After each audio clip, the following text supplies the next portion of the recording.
primal fear is jumping from rock to rock, trying not to fall into the swamp, only to find that once you've landed on the other side, you are standing on the alligator.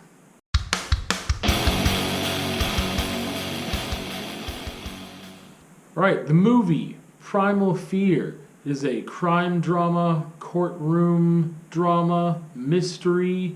I would say it could land into the psychological thriller side of things, but not as much as like Silence of the Lambs. But I think it's there.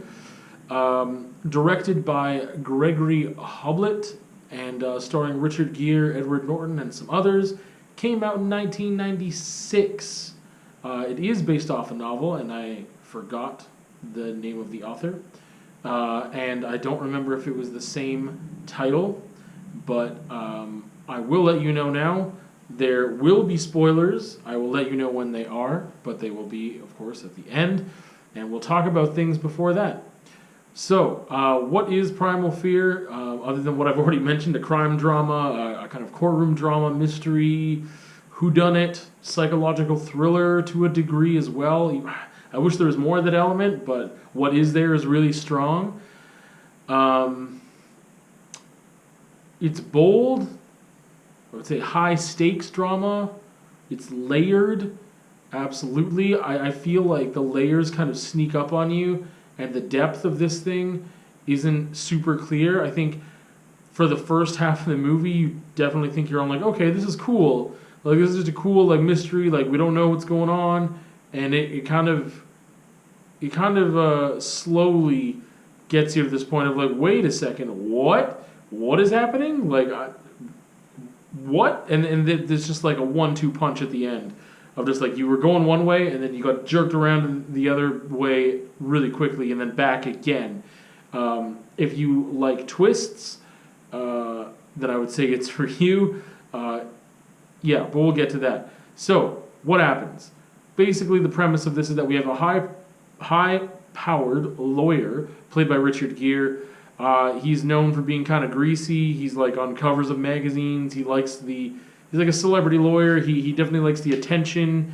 He's at sometimes possibly, just representing anyone who has the money kind of thing.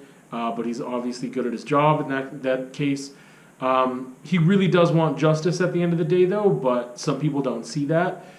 He takes on a high-profile case for free. He does it pro bono, and he gets tangled in a web with some city officials and some darker stuff going on than he ever thought would be happening in this case.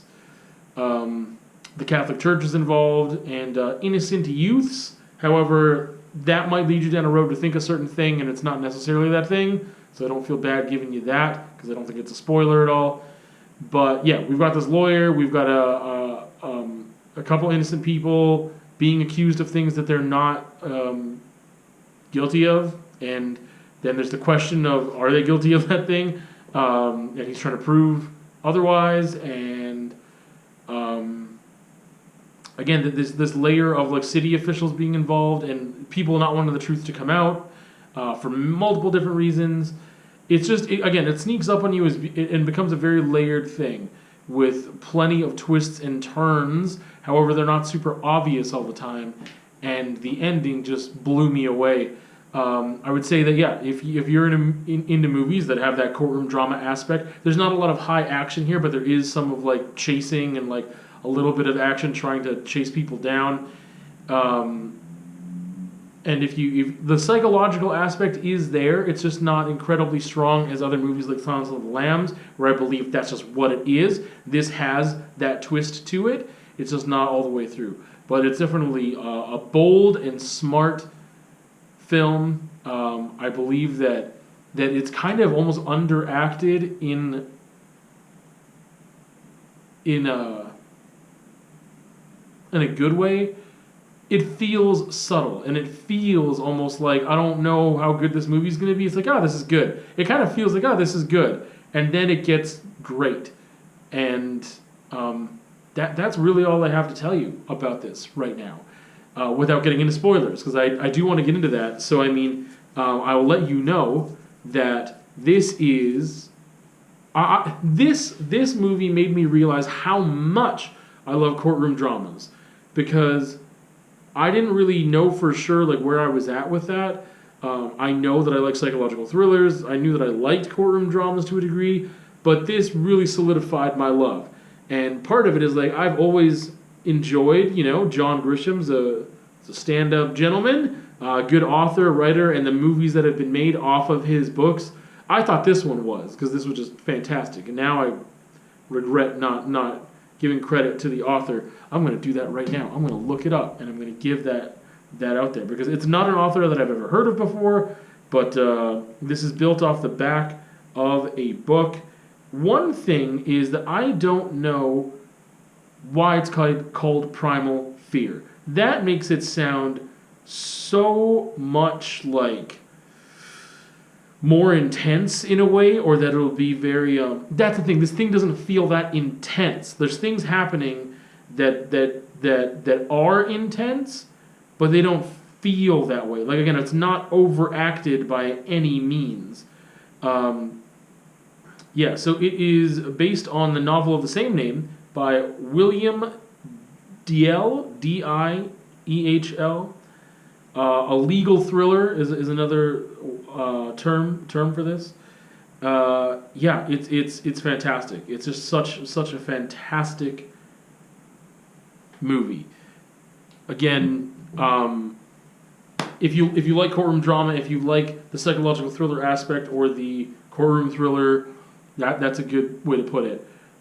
It just feels like it's going to be tropey. It feels like it's following a formula, and then it doesn't. And so it definitely gives you a bit of surprise. So if you like being surprised, if you like those twists, if you don't, like, I thought I knew what was going on sometimes, and then it was very clear that I didn't, and I like that in a movie. So very entertaining, kind of a slow burn for a bit, but still holds your attention for sure. Top shelf movie for me.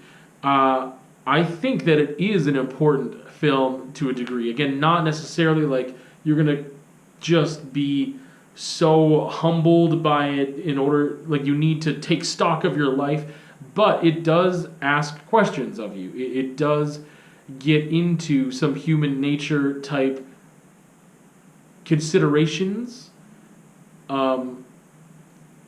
It asks the viewer, the audience, how can you trust? Who do you trust? Why do you trust? It just brings forth certain questions and room for discussion for how maybe you can't trust anyone and why, and who do you believe and why, and especially within the justice system, and what do you do with that once you feel betrayed to a certain extent. And I guess it brings forth not just human nature, but nature and nurture as well. And what is somebody capable of and why that comes through. Again, I would say it crosses over into important, but not like really important. Not like everyone needs to, this is going to change your life, but it gives room for social commentary and for personal questioning and good discussion to have with another. It's entertaining, it's low-key at first, it builds, and it is conceptual and cerebral enough definitely to be top shelf for me. Again, top shelf movie. I'm going to get into some explanation of the movie and spoilers right now. Okay, so getting into spoilers here, I want to run through the explanation really quickly and get to the end because that's the part that was bananas. So again, getting into spoilers here. So we have Richard Gere's character. We've got Edward Norton's character. That's basically what we're going to talk about. So we have Edward Norton's character, Aaron, sometimes Roy. Aaron, who is being accused of murdering this, what was he, a priest or an archbishop or some, I don't remember his title, of the Catholic Church there. That was a really big deal. And all the evidence points to him, but there's not enough evidence, and there's this question of did he do it, did he not? Richard Gere's character thinks that he's going to, get famous off of this case, and he's already famous, but he thinks that he can help. he knows that there's not enough evidence, and that he can show a jury that and say there's not enough evidence here to convict this kid, and he does it for free, does it pro bono. He offers to do this. He thinks that at some point he thinks that Aaron, this played by Edward Norton, he thinks that he is really innocent, and he's like, oh crap, like I want justice, and we can't have this kid go away for something he didn't do. There's some complications with his former lover who is missing, with a roommate friend of his who is chaotic, and he is kind of banana sandwich with like just the way that he's acting, and he seems very suspicious.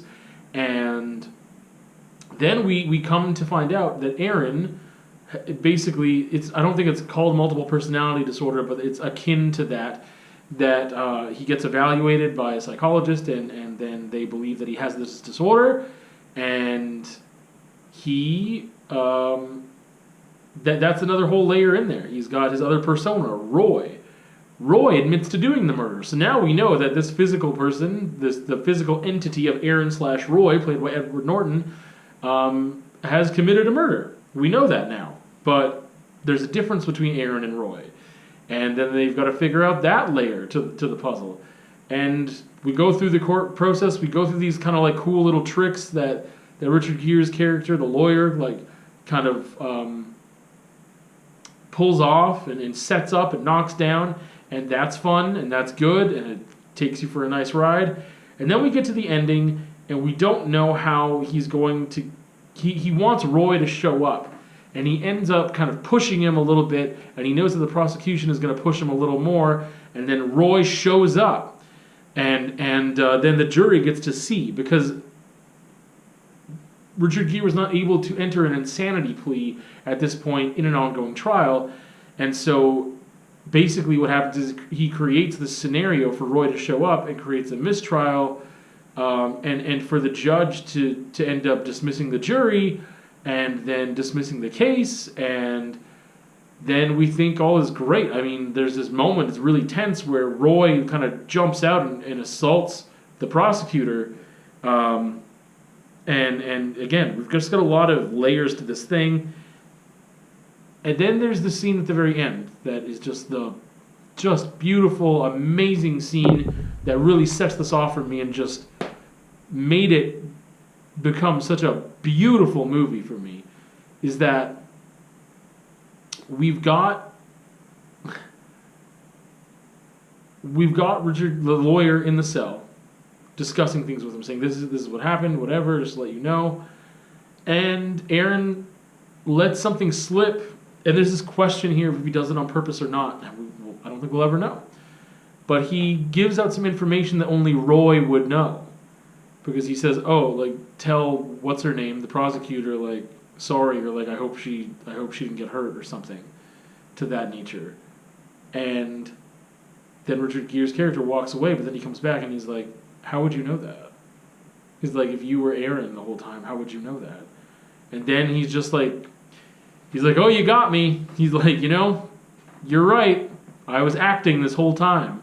I don't have that disorder. I did it. And I killed my girlfriend too, and you got me free. That was what we wanted, right?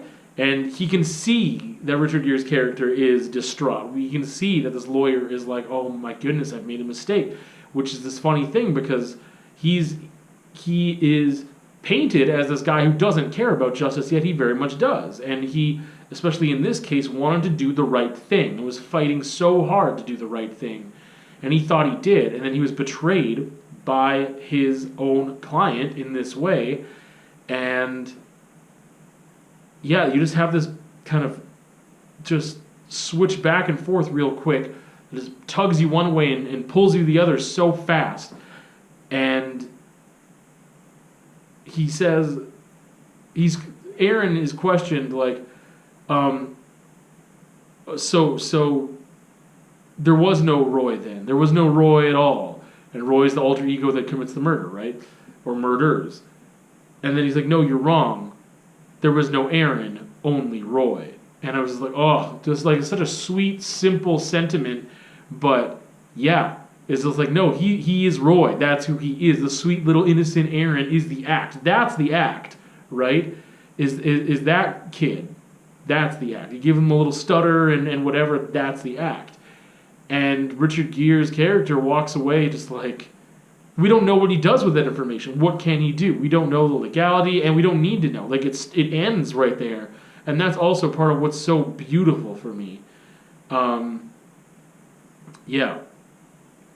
How he handles it in that couple seconds that the truth is revealed to him. And that's life. And it's not a happy ending. We don't know how it gets wrapped up. I am led to believe, I assume that it just doesn't get wrapped up, and he's just got to live with that. He made a mistake, a really big mistake, and he's going to have to live with that. And that's why this movie's top shelf. Primal Fear.